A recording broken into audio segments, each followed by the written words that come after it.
My name is Margaret Callie, and I'm 29 years old. If you asked anyone to describe me, they'd probably use the same words Dean once did: steady, predictable, safe.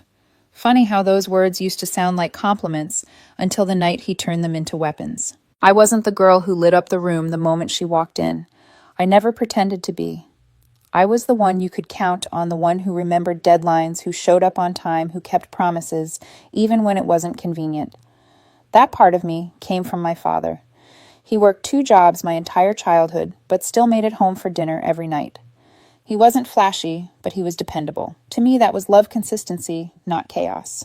When I met Dean, everything about him felt like the opposite of me. He was impulsive, quick to laugh, and always surrounded by people. If I wanted quiet nights with a book, he wanted rooftop bars and loud music. Where I saved, he spent. Where I planned, he improvised. I'll admit I was drawn to it in the beginning. Dean made me feel like maybe I was too careful, too cautious, and he pulled me into a world of spontaneity I never would have stepped into on my own. For 4 years, I thought we balanced each other out. I paid most of our rent so he could finish his master's degree. I cut corners in my budget, skipped the new car I wanted, passed on nights out with coworkers because I believed I was investing in us. I didn't complain.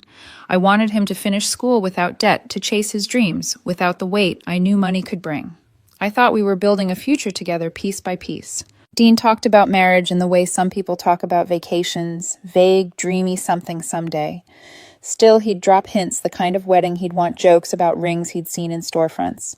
I took those as signs, enough to believe that when the time was right, he'd be ready too.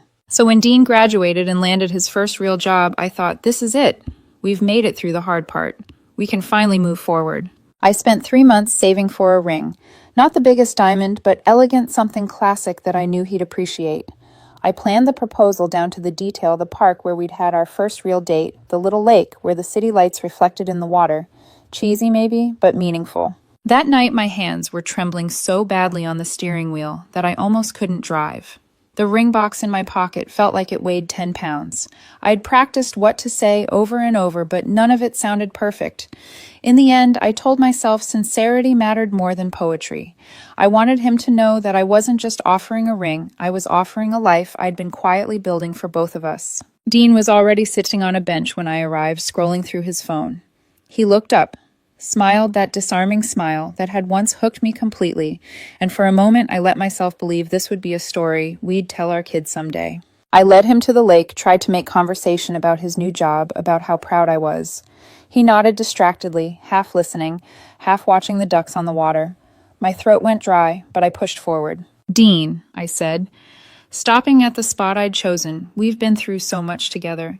You make me laugh. You push me to see the world differently, and you make me want to build something real. I can't imagine my life without you." I pulled the ring from my pocket, sank to one knee, and opened the box. His reaction was immediate. He laughed. Not nervous laughter, not shocked laughter. A loud, dismissive, almost mocking laugh. The kind of laugh people give when they've just heard a bad joke. "You're serious," he said, smirking. My heart lurched. "Of course I'm serious." Dean shook his head, still laughing. "Margaret, you honestly think I'd marry? You're safe, predictable, the girl guys date when they want stability. But marriage, I want passion, I want risk, I want life. Not this." He waved at the ring like it was a toy from a vending machine. The words hit harder than any scream could have. For a moment I thought he'd backpedal, that maybe he'd laugh it off as a bad joke. But he didn't. His eyes were smug, certain. I closed the box slowly, slipped it into my pocket, and stood. My voice was calm, calmer than I felt. "Thank you," I said. Dean blinked. "For what?" "For being clear." I turned and walked away, his mocking laugh still echoing in the night air. I don't remember the drive home that night, just the sound of his laughter still ricocheting inside my skull. The ring box sat on the passenger seat like a brick, heavier with every red light I stopped at. By the time I walked into my apartment, I set it on the counter and just stared at it like maybe the universe would blink and give me a different ending. It didn't. I didn't cry, not at first. I just sat there in the dark, my chest hollow, trying to replay 4 years of love and wondering how it could collapse in the span of 30 seconds. Safe, predictable, boring.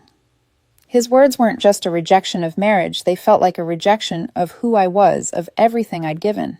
The next morning, my phone lit up with his name, a text. "I didn't mean it like that. Can we talk?" I stared at it until the screen went black. No apology, no recognition of the cruelty in his laughter. Just a flimsy backpedal as if I'd imagined it. 2 days later, another message. I think I overreacted. I was surprised, that's all. Maybe we should start over. Start over. Like he hadn't crushed me under his smug certainty, like I hadn't watched his eyes gleam with mockery as I knelt before him. I didn't reply. A week passed. Then came a longer message. Look, you know I care about you. I'm just not ready for marriage yet, but I don't want to lose you. Don't throw away what we have. That one nearly got me. Nearly. Because buried under all the arrogance, there was a piece of the Dean I had once loved. The Dean who made me laugh on rainy mornings, who kissed me in grocery store aisles, who once whispered that I was his home. My fingers hovered over the keyboard, the urge to fix, to forgive, pulsing through me like an old habit. But then just as quickly the memory of his face returned. Not soft, not uncertain, but smug. Certain. The kind of certainty that cuts deeper than any blade. I put the phone down and turned it off. Silence became my answer. At first it was unbearable. I didn't know what to do with the quiet. Nights stretched on endlessly, my apartment echoing with absence. But then something unexpected happened. The silence started to feel like space, a space I could fill with something other than him. I joined a gym at first, just to exhaust myself enough to sleep. The soreness in my muscles became proof that I could still feel something real, something that was mine. I started cooking meals instead of grabbing takeout, savoring the control of choosing what nourished me. Little by little, the heaviness inside me shifted. I wasn't healed, not even close, but each day I went without responding each rep at the gym. Each quiet dinner alone was a brick laid on a new foundation, one that wasn't built around him. And yet in the quietest corners of my mind, his voice still lingered. You'll never do better than me. I didn't know it yet, but that line, that venom disguised as truth, would become the very fire that pushed me forward. Months blurred into each other, each one quieter than the last. My life slowly began to take on a rhythm that didn't include Dean. Work consumed me in a good way.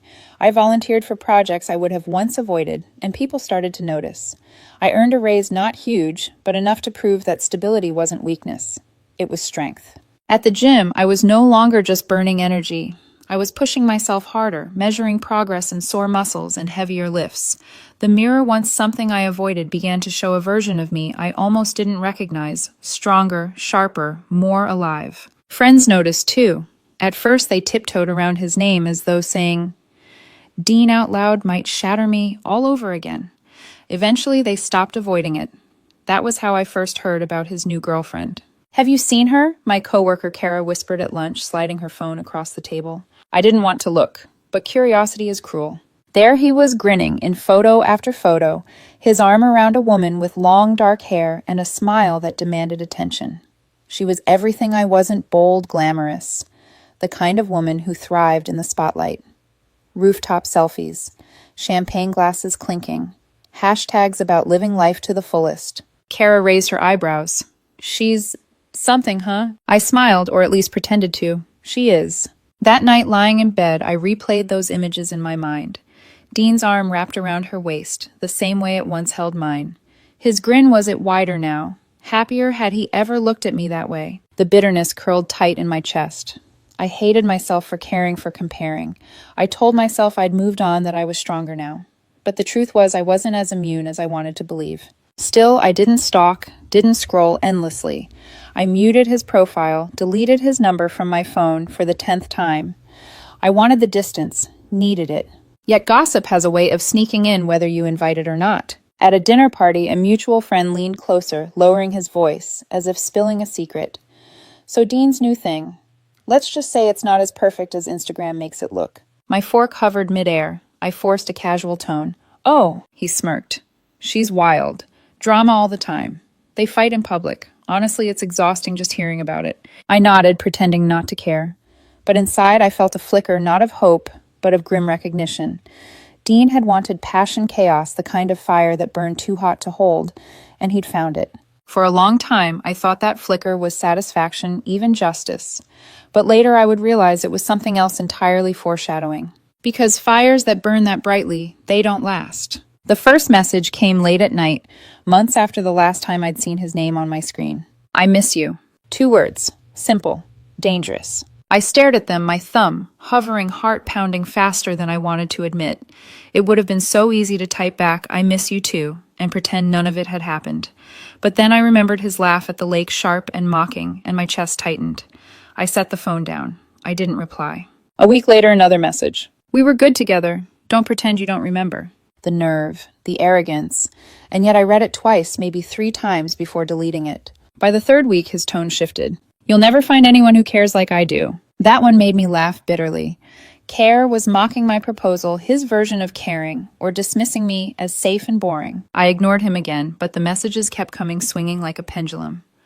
Apologies laced with nostalgia, then insults dipped in desperation. "I was stupid, Margaret. You were the best thing I had. You're still single, right? Figures. Who else would put up with boring?" It was like watching him unravel in real time, the confidence he once wore like armor cracking at the seams. I should have blocked him, but some part of me, the part that had given him 4 years of my life, couldn't quite cut the cord. Instead, I let his words sit unread, gathering dust in my inbox like dead leaves in a corner. And then fate decided silence wasn't enough. At a friend's birthday dinner, I was laughing with Kara when I felt that familiar prickling sensation of eyes on me. I turned, and there he was, Dean. He looked the same, yet not. Still handsome, still charming on the surface, but thinner somehow, edges frayed. His new girlfriend was nowhere in sight. He carried his glass of wine like it was a lifeline. "Margaret," he said, as if the sound of my name on his lips might erase everything between us. I gave a polite nod. "Dean." His smile faltered at my tone. He leaned closer. "Can we talk?" I shook my head lightly. "There's nothing to talk about." "Come on," he pressed, lowering his voice. "You know that night. I didn't mean to." "Laugh in my face?" I cut in my voice sharper than I expected. The table quieted for a beat, heads turning, but I didn't care. His jaw tightened. For the first time, I saw something in his eyes that hadn't been there before: desperation. The same man who once told me I'd never do better was standing in front of me, begging for another chance. I picked up my glass. Steady hands, steady voice. "Dean, the only thing I regret is thinking you deserve the version of me who once believed in you." His face fell. For a second I thought he might argue, but then he just swallowed the arrogance draining from his expression. I turned back to my friends, laughter returning to the table as if nothing had happened. But inside, my pulse was racing. Not from longing, not from doubt, but from a strange, intoxicating sense of freedom. For the first time since the lake, I realized I wasn't his anymore. Freedom feels different than I expected. It wasn't a sudden burst of joy or a triumphant scream into the night. It was quieter than that, like finally taking a deep breath after holding it for too long. I didn't meet Elliot in some whirlwind moment. There were no fireworks, no instant rush of adrenaline. We met at a community volunteer event, repainting an old library of all places. He was the guy who stayed late to stack chairs when everyone else left. The one who laughed easily, but not loudly. His steadiness wasn't something he flaunted, it was simply who he was. I remember the first time he asked me to grab coffee afterward. My instinct was hesitation, because hadn't I learned what happened when I gave someone too much of myself? But Elliot didn't push. He just smiled and said, "Maybe another time," as if the answer didn't determine his worth. And that strangely was what made me say yes the following week. With Elliot, everything was easy. There were no games, no dramatics. He asked about my day and actually listened. When I made a joke dry, sarcastic, the kind most people missed, he laughed, not because he was supposed to, but because he genuinely found it funny. He didn't see my careful budgeting as boring. He saw it as discipline. He didn't call my reliability predictable. He called it trustworthy. For the first time, the parts of me Dean had weaponized felt like gifts. Our relationship grew in quiet moments, late-night cooking experiments, weekend hikes, reading side by side in comfortable silence. There were no rooftop selfies, no hashtags screaming living my best life. Just real life. A life that didn't need to be shouted into the world to matter. The night Elliot proposed wasn't grand, and that was what made it perfect. We were sitting on the floor of my apartment, takeout containers scattered between us, laughing over some ridiculous movie. He reached into his pocket, pulled out a small box, and said, "I don't need the perfect moment. I just need you." Tears stung my eyes before I could even open the box. It wasn't about the ring, though it was beautiful. It was about the way he looked at me, as if I wasn't a placeholder or a safe option, but his choice, his only choice. "Yes," I whispered, my voice breaking. "Yes." He slid the ring onto my finger, and I collapsed into his arms, laughing and crying all at once. And just like that, the memory of the Lake of Dean's mocking laugh lost its grip on me. It didn't vanish, scars never do, but it faded, replaced by something stronger. Love, real, steady, imperfect, and mine. Elliot and I walked into the engagement party hand in hand, laughter and music spilling out of the crowded room.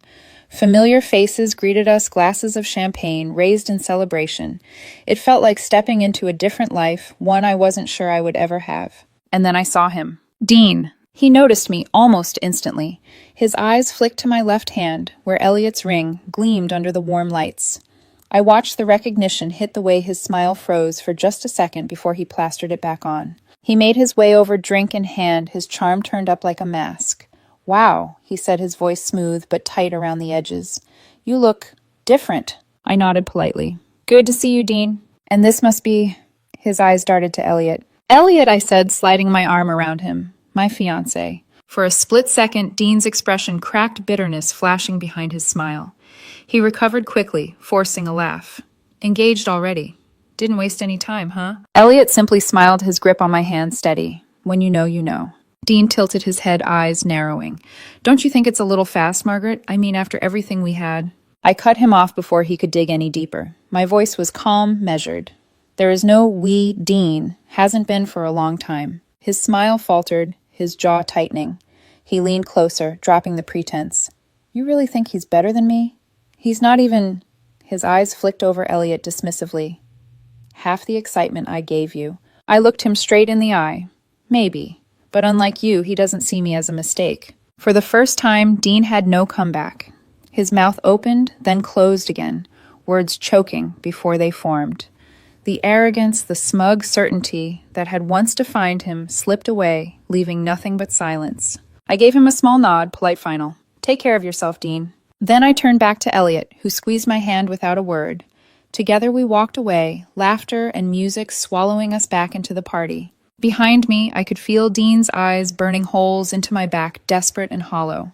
But I didn't look back, because I wasn't his safe